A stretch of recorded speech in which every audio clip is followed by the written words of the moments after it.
Are these newfangled things any good? I'm here today to talk about a new game, Rise of the Slime, on the eShop for $12.99. It's a roguelike deck builder, coupled with side-scrolling procedurally generated elements, and it's basically from a one-man band from a very nice chap called Maris Bunkovski from Latvia.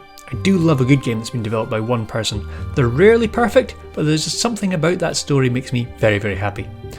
Speaking of story, this game has one. Kind of. Sort of. Basically, you are a slime who I think has died, and I think maybe has been resurrected to save a world, or something. Actually, the story's a little bit light, but who cares? That's kind of not the point. The whole point is to build up a little deck, go off, see how many monsters you can defeat, and die. Start again. That's basically what a roguelike is all about, isn't it? So let's dive into some of the pros and the cons of this game. I mean, to begin with, it's utterly charming. The art style is really cute. All the characters are basically little cardboard cutouts on sticks, bopping along the screen. The main character whistles as they walk along, and the whole thing is just beautifully done. It's lovely. It's really, really attractive. And I have to say, the game itself is very calming. Considering you're in the middle of combat, everything is nicely paced, the music is very calming and chill, and it's just a really nice experience. I have to commend them. Fantastic. Absolutely fantastic. So, give you a picture of what happens. At the beginning of each run, you pick a deck to start with. You've basically got a standard one, which has got your usual swords and shields you can use to attack and defend. You've got a poison one, which is more focused on using and abusing your poison effects. And you've got a fire-based one. You can also pick yourself a pet, or a buddy, or a familiar. The terms seem to change out the game, but either way, a little person will float along above you and either chuck acid or fire at your enemies, which can be quite helpful. I have to say, I'm quite partial to the poison one. It seems to work very, very well indeed.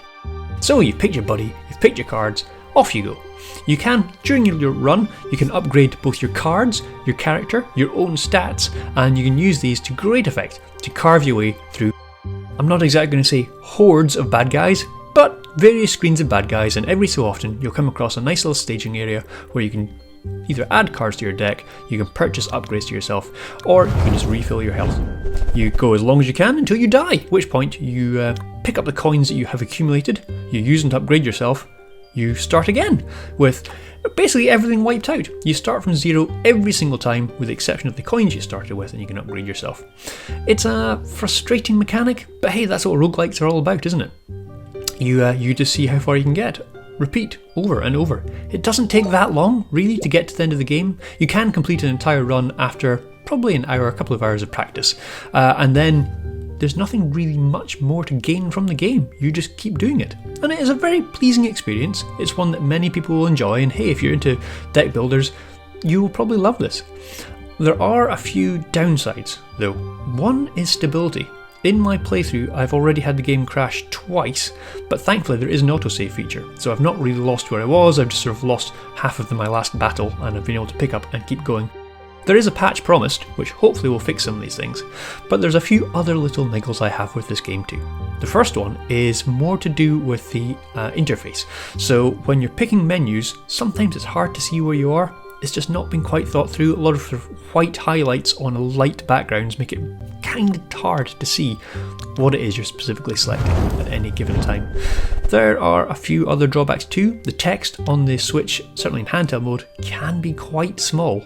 I mean, I've been holding it up to my face a few times, but maybe that's just because, well, I'm an old bloke and my eyesight's not as great as it used to be. Who knows? But yeah, maybe something they could work with. And speaking of niggles, the controls are slightly frustrating. They're a little bit, I don't know, inconsistent.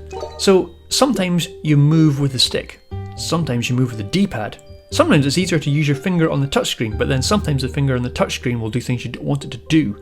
It's just a little bit clunky. It would be quite nice if all the controls were tidied up a little bit. Maybe it works much better on Steam or on some of the other platforms, but on the Switch, the implementation just isn't perfect. So in summary, it's a really nice little game. It has a few flaws and drawbacks. It's currently £13, well, $12.99. I can't recommend buying it at that price, but if it comes down a little bit in a sale and you've got a fiver burning a hole in your pocket, absolutely get hold of this title. It is a nice way to spend a good couple of hours. And don't forget, you can listen to NSUKP on all good services. We're on Apple Podcasts, we're on Amazon, we're on basically all of them. Just go and search the internet for NSUKP or Nintendo Switch UK Podcast. Thanks for listening.